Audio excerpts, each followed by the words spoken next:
每一天，牧师家己做伙祈祷。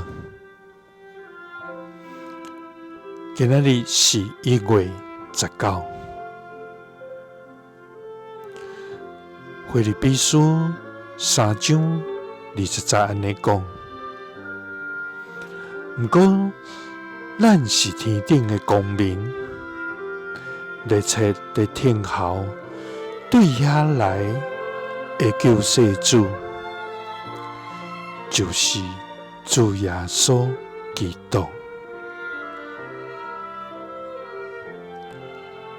三甲來祈禱，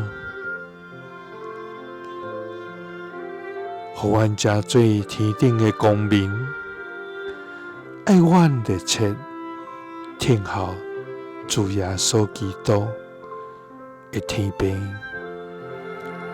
阮感謝你，主啊！你是統管宇宙萬物、掌管世間萬物、賜福世上萬人的全能上帝。主啊！你是坐佇寶座頂，永遠掌權的萬王的王。主啊！阮全心感謝你，因為你用主愛競選阮，用恩典護著阮，互阮無屬佇黑暗，乃是屬佇光明的國度。主啊！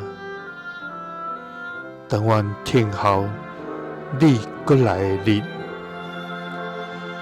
求你保守阮的心，互阮無受世界的迷惑，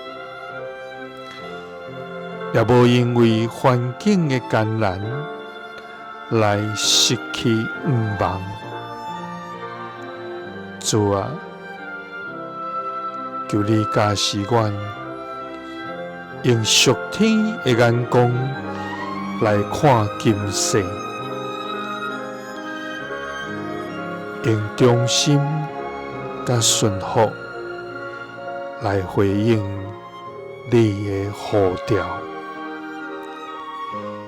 因為阮是天頂的光明，熱切的聽候對你來的主耶穌基督。基督是奉主耶穌基督的聖名。阿們。